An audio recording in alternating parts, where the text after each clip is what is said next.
Olá, amigos e irmãos inscritos do canal Segredos Subliminares.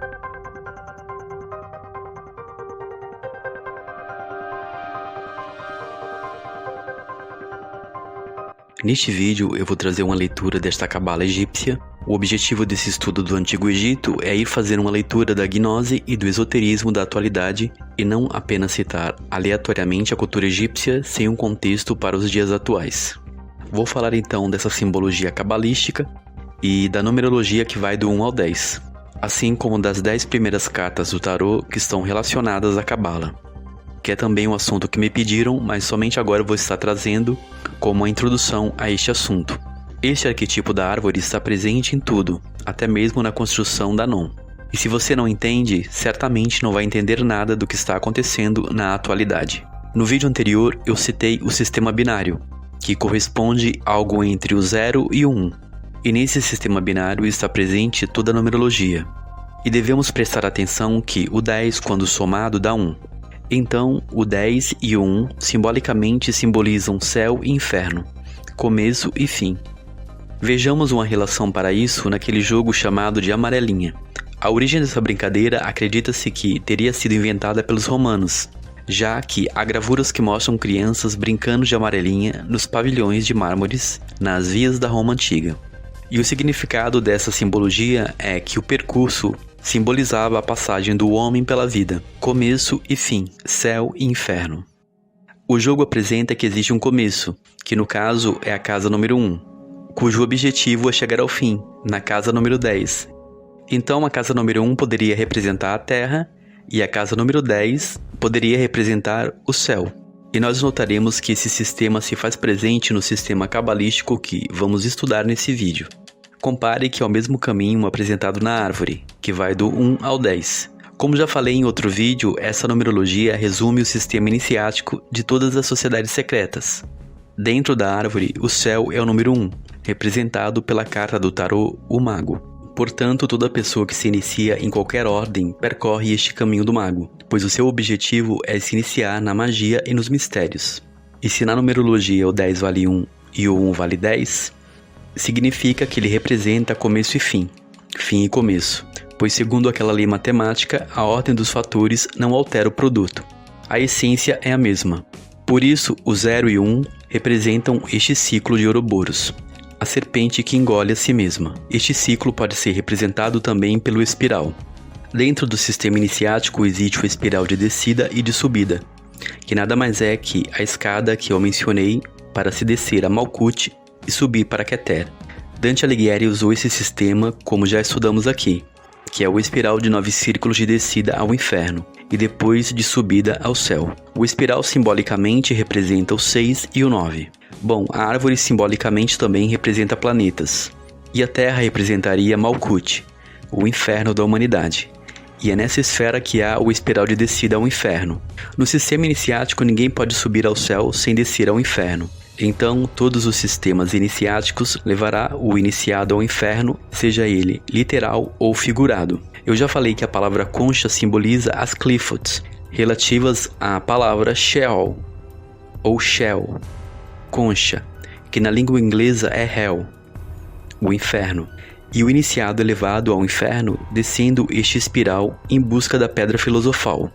Lembre-se do que eu falei sobre Dorothy, seguindo o espiral dourado que representa a alquimia. E também citei a Alice, descendo na toca do coelho, algo que também é citado no filme Matrix. O arcano 9 do tarô é o portador da luz, e ele é representado pelo eremita, onde diz que essa descida ao inferno é solitária e guiada pelo próprio portador da luz. Então o mago segue este caminho pela estrada dos tijolos amarelos, que é o mesmo caminho do raio já percorrido simbolicamente pelo falso mestre da luz. A carta número 2 é a sacerdotisa. A carta 2 simboliza o dualismo e a ilusão. Tudo que é dual é ilusão, como o 0 e o 1. Representam também os dois pilares, Jaquim e Boaz. Simboliza o portal das escolhas. Só existe duas opções, céu ou inferno, e Deus nos deixou a livre escolha. A carta número 2 aqui é Ptah, o deus do caos egípcio. Todas as cartas carregam o seu simbolismo. A carta 3 é a Imperatriz, e simboliza firmeza de decisão. O 3 representa o triângulo e que possui o olho que tudo vê. E na Cabala o 3 é Binah. Ela é a religião dos mistérios, a grande meretriz, aquela que está assentada sobre muitas águas. Carrega cetros de poder e de autoridade e ela se assenta sob esses poderes, sob as muitas águas. Binah é representada por Saturno, a religião que domina todo o mundo. Na Cabala egípcia, ela é a deusa Ísis, esposa de Osíris. Abaixo dela, simbolicamente, as 7 cabeças, os dragões ou as 7 potestades que são os planetas. Ela se encontra dentro da árvore acima das muitas águas, pois essa árvore está inserida em 4 mundos elementais: fogo, água, ar e terra. Os 4 elementos estão presentes no jogo de cartas, como nós vemos aqui. Os chamados naipes do baralho. O tarô é um oráculo ou baralho de uso recreativo e esotérico, utilizado majoritariamente no século XVIII, geralmente composto por 78 cartas. Há relatos do seu uso pela nobreza italiana desde o período renascentista. As cartas passaram a ser usadas para a previsão do futuro desde fins do século XIX, e elas integram o sistema iniciático e esotérico do mundo moderno, juntamente com a cabala, astrologia e alquimia. As cartas do tarô surgiram no norte da Itália e foram criadas para um jogo que era jogado pelos nobres e pelos senhores das casas mais tradicionais da Europa continental. Existe um método divinatório simples usando naipes do baralho comum. O tarô teria surgido deste jogo inicialmente. Os tarôs até então usavam o mesmo sistema de naipes, que era na época usado na produção das cartas de baralhos comuns, os chamados naipes espanhóis.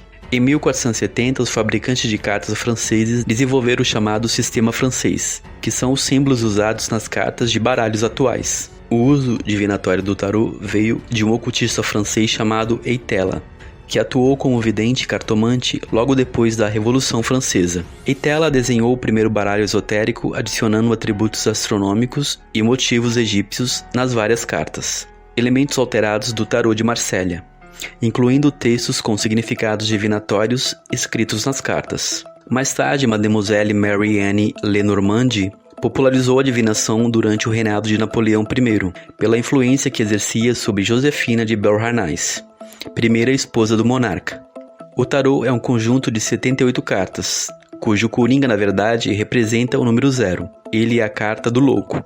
Acredita-se que aqueles que trilham o caminho do louco optam por seguir um sistema iniciático que o seu fim será trágico. A simbologia dessa carta mostra um homem lunático caminhando para um abismo de mala e cuia. Pesquisas apontam que a palavra tarô tem origem árabe e significa 4 caminhos.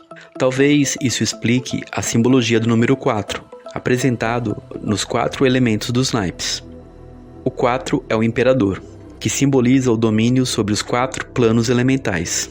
E aqui ele é representado pelo deus Osíris, o deus do mundo elemental que governava todo o Egito. A carta número 5 é o Hierofante, aquele que está na trilha da alta magia e que já percorreu meio caminho e que domina esses 4 elementais. A carta número 5 simbolicamente simboliza um pentagrama e está relacionado ao anjo Samael, e que na árvore é representado pelo deus Ra. O sol também tem ligação com o estado emocional, como se diz naquela frase: eu fiz isso no calor da emoção. E a barca de Ra navega pelo emocional, e a pessoa precisa saber controlar este leme. A carta número 6 é o enamorado, apresentando a dualidade, uma pessoa que está dividida entre 2 escolhas, significando que a dúvida abaterá o iniciado do começo ao fim da estrada. Essa carta é o deus Horus, o deus pássaro solar. Na carta 7 mostra uma carruagem e o hierofante dominando essa dualidade e a emoção, mantendo ela equilibrada e no eixo, sem deixar se desviar para a esquerda ou para a direita, apresentando que tudo na vida é equilíbrio e depende da força da pessoa para dominar suas vontades e desejos emocionais, através das rédeas da inteligência. A carta 7 aqui é Hathor, a deusa do mundo emocional ligada às águas, a Meretrix, a mãe da Matrix. A carta número 8 é a Justiça. A Justiça é a deusa que pesa o indivíduo no mundo dos mortos do Antigo Egito, antes que possa embarcar na barca solar de Ra. Na mitologia egípcia, Thoth é o deus Hermes e escrivão que anota tudo que a pessoa faz e será pesado por Maat, Na religião egípcia, Maat é a deusa da verdade e da justiça, da retidão e da ordem. Thoth carrega o cetro na forma de uma serpente número 8, por isso que aqui ele é o deus Hermes. A carta número 9 eu já falei que é o portador da luz, e simbolicamente seria Lúcifer. Aqui ele é o deus Anubis, o deus do mundo dos mortos. É ele que acompanha o iniciado na passagem através do 9º portal, a porta final antes de chegar a Malkuth, pois Malkuth não é apenas a simbologia da Terra, mas representa a descida pelo espiral que está conectado a ele e que leva o iniciado ao inferno. Essas escolas de conhecimento iludem o adepto a trilhar este caminho de descida, dizendo que para ele subir é preciso descer, e isto é bastante compreensível na filosofia de Dante Alighieri, que primeiro desce para depois subir. O mestre artífice, como vimos, seduz o adepto a ir em busca da pedra filosofal, pois sendo o abismo simbolicamente de fogo astral, ele poderá trabalhar na produção dessa pedra, transmutando o ferro em ouro para produzir diamantes e pedras preciosas. Para entender isso é preciso compreender a alquimia e o sistema iniciático de Tubal-Caim, que trabalhava na esfera oculta de Vulcano. Tubal-Caim é uma senha na maçonaria que significa posse do mundo, e Tubal-Caim é uma simbologia para Demiurgo ou para Lúcifer. Em Gênesis diz que Tubal-Caim era um fundidor, o primeiro fundidor de bronze e ferro, por isso que ele faz parte, portanto, dessa tradição iniciática de descida ao inferno. Desde então, as cartas de tarô são associadas ao misticismo e à magia. O tarô não foi completamente adotado pelos místicos ocultistas e sociedades secretas até o século XVIII. Somente no século XIX é que começou o seu apogeu. Segundo alguns estudiosos, o tarô de Marsella representa os mistérios de Isis e de Thoth. O nome tarô viria também das palavras egípcias tar, que significa real ou rei, e também estrada, por representar o caminho real para a sabedoria. Por isso que ele era bastante jogado pela realeza. Dizem que os ciganos estavam entre os primeiros a usar o tarô para uso divinatório, pois eles eram descendentes dos antigos egípcios. E é daí que surgiu a semelhança das palavras gypsy, ou Egypt em inglês. A concepção de que as cartas são um código místico foi mais aprofundado e desenvolvido por Eliphas Levi, e foi difundida para o mundo pela Ordem Hermética Aurora Dourada, na sua publicação Dogma e Ritual da Alta Magia, de 1854, e introduziu a interpretação das cartas que estavam relacionadas à Cabala Hermética. Ele acreditava na ligação do tarô com a Cabala Hermética e com os 4 elementos da alquimia. Os arcanos maiores são todos usados na Cabala e fazem parte de 22 caminhos, as linhas que ligam as esferas de forma simbólica, que são 22 símbolos arquetípicos, também associados às 22 letras do alfabeto hebraico. Para isso há também uma interpretação acerca dos naipes. O naipe de ouro está relacionado ao elemento terra, portanto simboliza a vida material, as conquistas financeiras, profissionais e tudo aquilo que pode ser tangível em termos materiais, relacionada à transmutação dos objetos, que é o chumbo em ouro, trabalhado também na esfera do fogo da alquimia. O naipe de paus liga-se ao elemento fogo, que tudo transforma sem ser alterado. Está relacionado ao plano energético da coragem, vontade e de poder de realização. É representado pelo bastão. O bastão é bastante simbólico, pois simboliza o portador da luz, ou a luz. O naipe de copas, no tarô, está ligado ao elemento água e ao mundo dos sentimentos, sendo o símbolo da taça relacionado ao coração, como receptáculo das nossas emoções. E vimos que este poder elemental está ligado às antigas deusas mães, como Hathor. O naipe de espada corresponde ao elemento ar, está relacionado ao poder ambivalente da mente e do pensamento. Representado pela espada, está ligado ao fazer e à criatividade, a capacidade de manejar o elemento ar através do poder da fala. E para finalizar essa leitura, nós temos a carta número 10, representado pelo X. X em romanos é o número 10, também símbolo de morte e descida.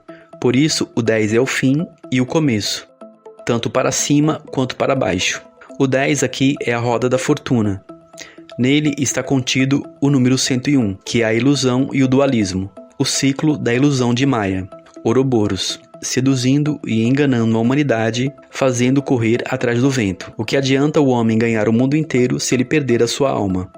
Aqui, nessa carta, veremos a roda representando um anjo e um demônio, representando o ciclo de descida e de subida. Então, ela sintetiza toda essa simbologia do começo e do fim. Na cabala egípcia, essa carta é o escaravelho, o deus do mundo dos mortos, o deus Khepri, um besouro chamado de rola bosta. Por isso, ele está relacionado às forças que fazem mover o sol, fazendo-o girar. Por isso é que ele estava ligado ao deus Ra. Ele era responsável por rolar o sol para fora do Duat, no final da sua jornada, e representava o renascimento diário do deus Ra. Como o escaravelho rola bosta deixa os ovos nos corpos dos mortos de vários animais, incluindo no esterco, para eclodir lavas de nascimento, os antigos egípcios acreditavam que o escaravelho estava carregando a substância da morte para a vida. Um grande shalom a todos, um forte abraço e até mais.